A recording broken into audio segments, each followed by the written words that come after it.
Man পাওয়ারের কি সমস্যা? ম্যান পাওয়ার হচ্ছে না কেন?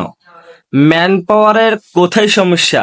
ম্যান পাওয়ার কি কারণে সবার ম্যান পাওয়ার আটকে রয়েছে?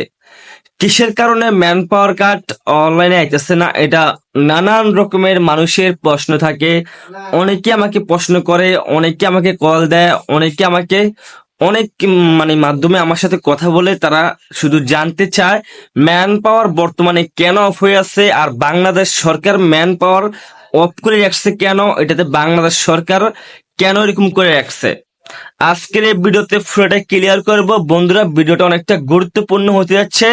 যারা এখনো আমার চ্যানেলটা সাবস্ক্রাইব করেন নাই, অবশ্যই আমার চ্যানেলটা সাবস্ক্রাইব করবেন। আমরা কিন্তু প্রবাসীদের খবর সবার আগে দেওয়ার চেষ্টা করি, প্রবাসীদের আপডেট খবর সবার আগে দেওয়ার চেষ্টা করি। ভাই লাইক করেন, শেয়ার করেন, আমার ভিডিওটা শেয়ার করে দেন, অন্যজনকে দেখার সুযোগ করে দেন, অবশ্যই একটু উপকারে আসবে।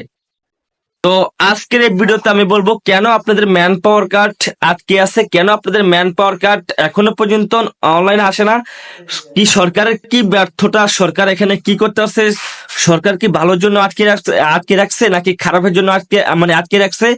আজকের এই ভিডিওতে পুরোটাই ক্লিয়ার করব। ভিডিওটা টানা হেঁচড়া করবেন না, তাহলে কিছু বুঝতে পারবেন না। ভিডিওটা ফুল দেখেন, অবশ্যই কিছু জানতে পারবেন।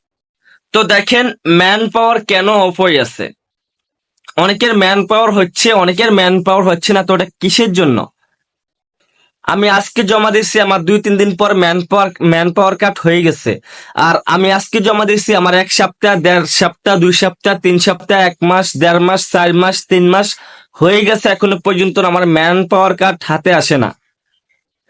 আপনাকে আগে জানতে হবে আপনার কি গ্রুপ ভিসা নাকি আপনার সিঙ্গেল ভিসা। এটা আপনার এজেন্সি থেকে আপনি জেনে নেবেন আপনার কি ভিসা।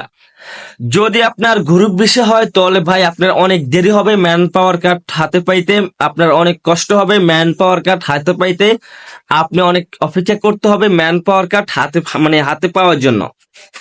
আর যদি আপনার সিঙ্গেল ভিসা হয় তাহলে আপনি 2-1 দিনের, 4-5 দিনে, 1 সপ্তাহের ভিতরে হাতে পেয়ে যাবেন। তো অবশ্যই আপনার এজেন্সির সাথে আপনি কথা বলবেন আপনার কি সিঙ্গেল ভিসা নাকি গ্রুপ ভিসা। আপনারা তো জানবেন না, আপনার এজেন্সির সাথে আপনার কথা বললে আপনাদের এজেন্সি আপনাদেরকে বলবে আপনি কোন ভিসায় আছেন, গ্রুপ ভিসায় আছেন নাকি সিঙ্গেল ভিসায় আছেন। তো অবশ্যই বুঝতে পারছেন বন্ধুরা। কিছু না বুঝতে পারলে অবশ্যই আমার ভিডিওর আমাকে কমেন্ট করবেন, আমি অবশ্যই রিপ্লাই দেব। আর ভিডিওটা শেয়ার করে দিবেন। আর অবশ্যই এজেন্সিকে বলবেন আপনার গ্রুপ ভিসা কিনা। যদি গ্রুপ ভিসা হয় তাহলে আপনাকে অপেক্ষা করতে হবে ম্যান পাওয়ারের জন্য। আর যদি সিঙ্গেল ভিসা হয় তাহলে আপনার 1 সপ্তাহের ভিতরে ম্যান পাওয়ার কাট হয়ে যাবে ইনশাল্লাহ। তো আজকের মতো এই ভিডিও ছিল, পরবর্তী ভিডিওর জন্য অপেক্ষা করবেন। আল্লাহ হাফেজ।